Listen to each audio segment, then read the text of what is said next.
what I was trying to say in this is that when we're talking about psyops, and this is the danger of thinking, if we do go down the road of thinking that everything is a psyop, right? Is that it shortcuts our critical thinking. It doesn't have to, but it can. And it can, we can see a pattern and say, okay, that's a psyop. And instead of stopping and saying, okay, this may be a psyop. Now let's engage our critical thinking and start to, and by the way, it may be.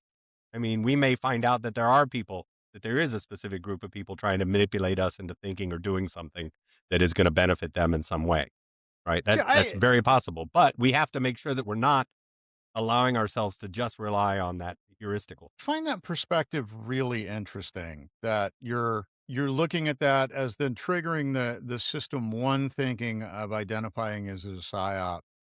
How I mean, is the end result of that then you are able to dismiss the entire subject because it's a Well, that's psyop? the danger that I'm saying. That's really the danger, is that it can allow you to dismiss the subject both in not thinking it's a psyop or even thinking it's a psyop. Because what happens is, I think, when we're using our system one thinking, and again, happens kind of, not even in our conscious thinking. It's almost unconscious in the sense that when we see patterns, when we see something going, and that's something that psychologists talk about when they talk about conspiracy theories too, by the way, is that we tend to take these shortcuts because it's easier and less effortful. I don't think you and I do that so much, but I think it's very easy for people to do that. So let me ask you a question then. When you encounter something, whether it's presented to you as this is a psyop or you would draw the conclusion of this is a psyop, what's your reaction to that subject then? I mean, So how would you that? here's the way I look at it personally. And that is that I'll give you the example of kind of a banal example, but it makes sense to me.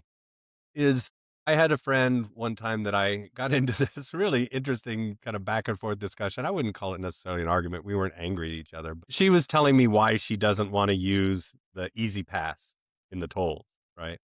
Mhm. And her thinking was that I don't want the government knowing where I'm going. And my thinking was the government's going to know where you're going if they want to know where you're going. And whether you use the easy pass is not going to do anything about it. The question for me, and this is where it answers, I think, tries to answer your question, is does that even really matter to me? If the government, you know what I mean? If I don't really have anything to hide necessarily of where I'm going, what do I care if they know where I'm necessarily? So, I mean, I guess that goes to a level of how much paranoia do you feel, right? About the people are right to I've some seen the extent. si Yeah, I've seen the similar argument made by people that they don't wanna use their online banking because the, you know and I always make the response that, "Okay, you don't wanna do your banking online, that means that the only person who's not using your financial information online is you. Right, exactly. Everybody else Yeah, already has it." right. And I kind of feel the same way, about the whole, easy pass, right? Kind of, it's like, well, I mean, I'm getting a discount, I'm getting through faster, I'm getting a lot of benefit from it, right? But I So mean, but I can understand